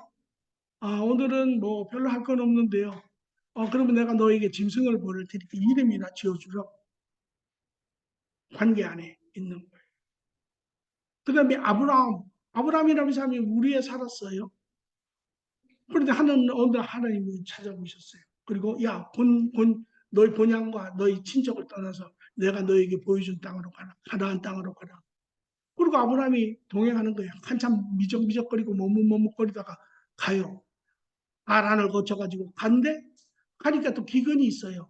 에따 모르겠다. 여기 땅 굶어 죽겠다. 그리고 옆에 보니까 애굽에 물된 동산 같은 물도 있는데 글로 도망가니까 가가지고 웬걸 혹딜에다가 혹 붙이고 자기 부인까지 잊어버리게 됐어요. 그때 하나님이 또 나타나셔서 바로를 책망을 하시고 아내를 다시 돌려서 가나안 땅에 들어오게 돼요. 하나님과 인간의 관계 안에서 봐야 해요. 3차원적으로. 그래야 그 안에 의미가 보이기 시작을 해요. 요셉이 애굽에 갔어요. 그리고 거기서 뭐 꿈을 해석하고 뭐 바로하고 좋은 관계를 갖고 뭐 400년을 거기서 살고 종로를 하고 그러면 그거밖에는 모르면 아무 의미가 없어요. 하나님이 요셉을 보내 왜? 창세기 50장에 보면 그런 이야기를 자기 형들에게 당신들은 나를 죽이려고 나를 하고 나를 노예로 팔았지만 사실은 하나님께서 미리 우리 이스라엘 백성들을 구원하시고 이 기근에서 구원하시고 좀 더 하나님이 약속한 그런 장대한 민족으로 크게 하기 위해서 나를 먼저 보내셨느니라. 하나님과 관계 안에서 봐야 해요. 그래야 그 그림들이 보여야 전체 그림이 영과 육의 관계의 이 그림이 하나님과 관계 안에서 봐요. 여러분이 꼭 성경을 보실 때는 하나님과 관계, 하나님 제가 여기 있습니다. 오늘 말씀을 보겠습니다. 우리의 믿음의 선조들이 하나님과 어떤 관계 안에서 보았는지 알겠습니다. 왜냐하면 그래야 그 안에서 하나님이 어떤 하나님인 줄 아세요. 애를 둘을 키우잖아요. 둘을 키워요. 그런데 부모가 애들한테 100% 지는 경우가 있어요. 무슨 경우인지 잘 모르죠. 둘째가 와가지고 엄마하고 아버지한테 클레임을 해요. 그런데 그거는 100번 애들이 이겨요. 그게 무슨 경우냐면 엄마 아빠가 큰아이에게 해준 거를 둘째가 가만히 봐요. 그리고 자기 때가 딱 되면 와가지고 이야기를 해요. 엄마 아빠는 누나한테 이거 해줬잖아. 그리고 자기의 권리를 클레임을 해요. 그러면 부모들이 못 이겨요. 뭐를 이야기하려고 하냐면 여러분이 하나님과 관계 안에서 모든 성경의 내용을 읽으면 그 안에서 아, 하나님이 아브라함에게 이렇게 하셔. 아, 하나님이 요셉에게 이렇게 하셔. 아, 하나님이 제자들에게도 이렇게 하셔. 그러면 하나님은 어떤 하나님인가? 하나님은 동일하신 하나님. 과거, 현재, 미래에 동일하신 하나님. 그러면 그거는 뭐를 약속하고 있는 거예요? 그러면 나에게도 이것을 약속하고 계시는구나. 이렇게 되는 거예요. 그럼 여러분이 클레임을 할 수 있어요. 하나님, 왜 다윗에게는 그렇게 하시고 저에게는 이렇게 안 해주십니까? 이렇게 클레임을 할 수가 있어요. 왜? 우리는 하나님 앞에 다 동일한 하나님의 자녀이기 때문에. 그래서 여러분이 성경은 3차원적으로 하나님과 관계 안에서 여러분이 읽어야 그 안에 하나님의 마음을 여러분들이 캐치할 수가 있는 거예요. 그래서 다윗에게 뭐라고 얘기해? 다윗은 내 마음에 합한 자다. 이렇게 영어로 보면 그렇게 안 돼 있어요. Searching my heart all the time. 그러니까 다윗은 항상 하나님의 마음이 무엇인지를 이렇게 읽으려고 하는 자예요.